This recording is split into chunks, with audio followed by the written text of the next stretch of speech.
आमच्यापेक्षा जास्त प्रेरणा घेता येईल. तेही लांब राहून. असंच काहीसुद्धा सीसीटीव्ही कॅमेऱ्याचंही मत होतं. आता आम्ही दोघेच असतो ना घरी.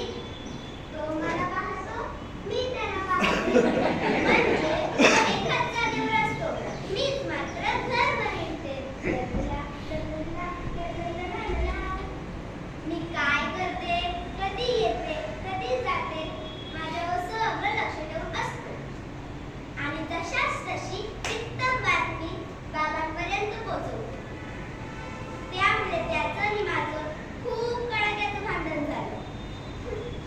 तेव्हा तो सांगत होता, मी ऐकत होतो. झालं तुझं? तुम्ही तुमच्या सोयीसाठी माझा वापर करता, त्याचा मला आनंद आहे. पण हा आनंद कधी कधी नकोसा वाटतो. तुमचं बऱ्याच गमतीशीर आयुष्य आहे. कधी कधी तुमची कीव येते, तर कधी तुमचा राग, किळस, तर कधी तुमच्या वागण्याचा तिरस्कार येतो. काय तिरस्कार? काय रे? असं काय करतो आम्ही? काय करता?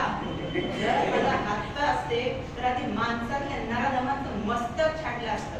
पण नाही लाज, मला सारच पाहावं लागतं.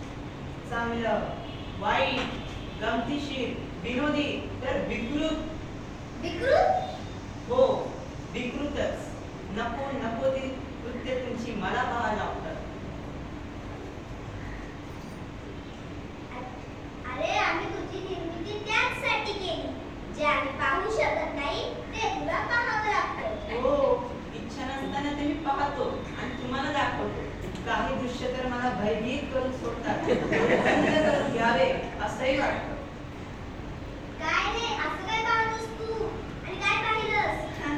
काय पाहिलंस? एकट्या म्हातारीच्या घरात कोणीच नसल्याचं विरोध चोरी करणारी टोळी, बँकेवर दरोडा करणारी गँग, हाणामारी करणारी तरणी पोरं, तर रस्त्याने चाललेल्या तरुणीला छेडणारी नासकी अवलाद.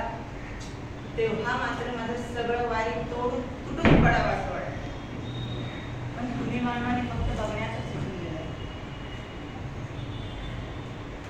म्हणून तू नको खाऊ. मी आहे ना दिवसभर तुझ्यावर लक्ष द्यायला. मला पाहून कोणी नाही येणार तुझ्याजवळ. आणि जर आलंच तर माझ्यात असे काही बदल घडतात की जोरात केंद्राशी अलार्म वाजू लागतो.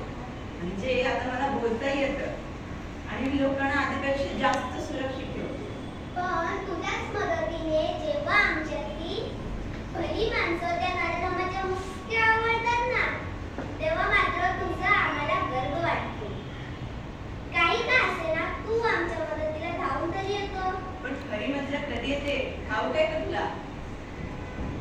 अच्छा, म्हणजे तू बसल्या जागेवर मजाही करतोस. हो, अचानक जरा पाऊस आणि लोकांची उडालेली धांदळ, धावाधाव आणि ती धडपड, तेव्हा ते सगळं पाहताना मज्जा येते.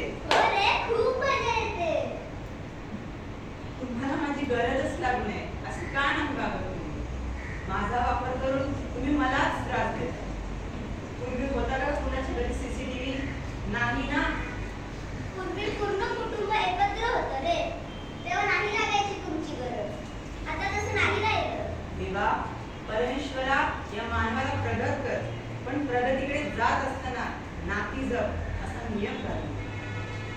म्हणजे माणूस नाती सोडून आणि तोडून प्रगत होत चाललंय. हो,